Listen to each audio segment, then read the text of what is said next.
To speak of the human condition in terms that transcend even its own linguistic architecture is to inhabit a paradox. One must articulate the pre-articulable, enclose in signifiers that which inherently resists signification. The concept I will henceforth term ectoaffective coalescence forms the spine of this inquiry, a speculative entryway into the immanent and yet elusively transcendent phenomenon of what might be called the immediacy of felt unity. Herein I endeavor to unpack this notion by splintering its constituent layers, all while weaving them into a conceptual superstructure so intricate as to defy cognitive consolidation. Let this work proceed as the architectonics of incoherence itself, where the reader's compulsion toward resolution is drowned beneath the cascading deluge of irresolution. To understand ectoaffective coalescence is first to renounce the self as a stable vector within any epistemic grid. The self in this schema operates as a proximity effect, not an origin, but an event horizon of continual collapse and regeneration.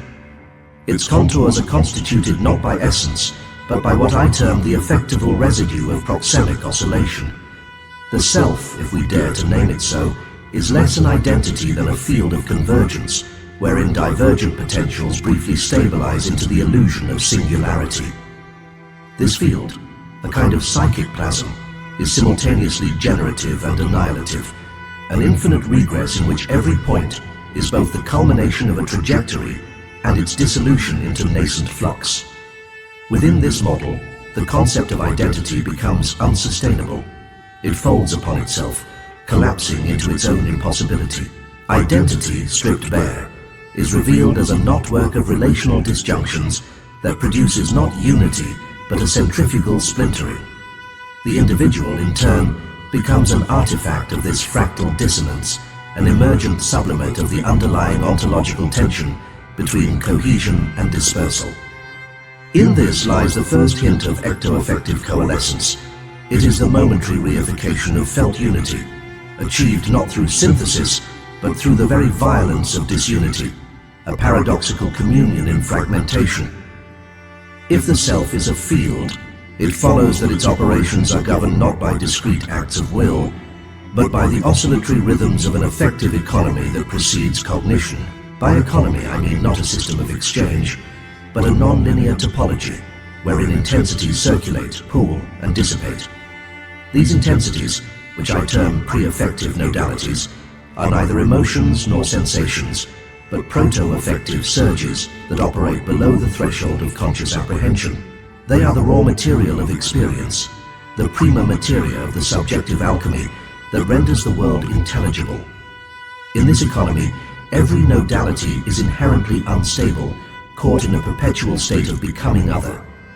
The system is characterized by what I call effectual metastasis, wherein any attempt at stabilization is met with a counterforce that propels the system into new configurations. This metastasis is the engine of ectoaffective coalescence, for it ensures that no state of felt unity can persist without simultaneously inaugurating its own undoing.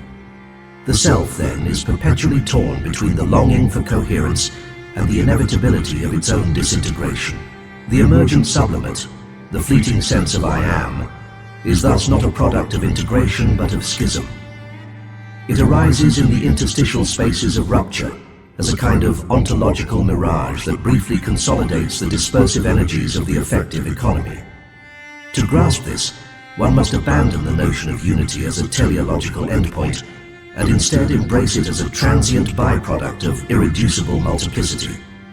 The sublimate is not a resolution, but a condensation, a momentary coagulation of otherwise incommensurable forces. Yet this coagulation is haunted by its own fragility.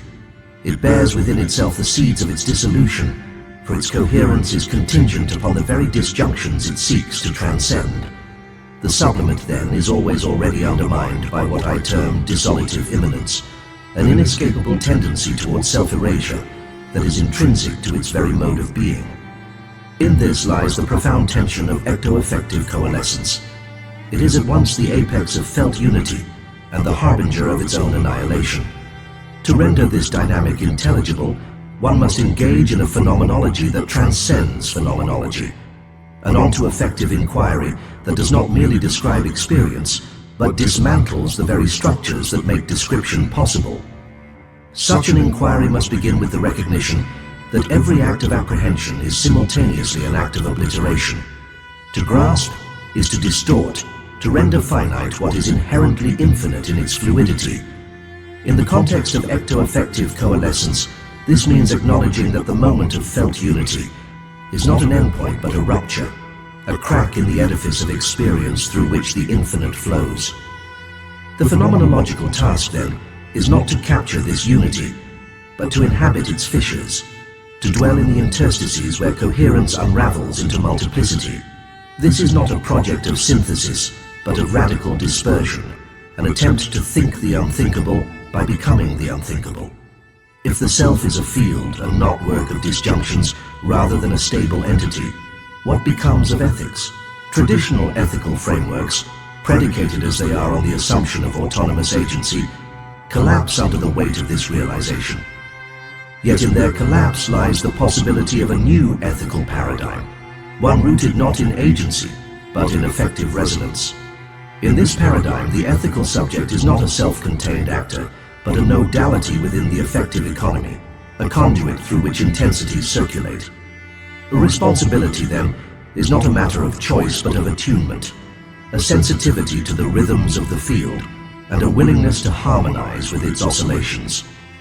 This is not an ethics of action, but an ethics of becoming, a continual process of reorienting oneself within the ever-shifting topology of the affective economy.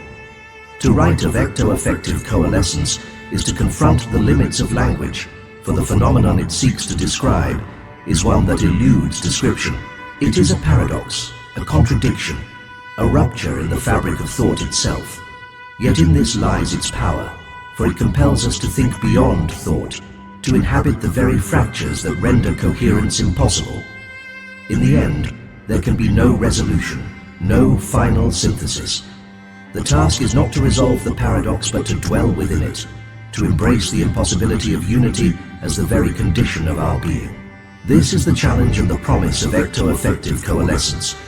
It is not a destination, but a journey, a continual process of becoming other in the face of irreducible multiplicity.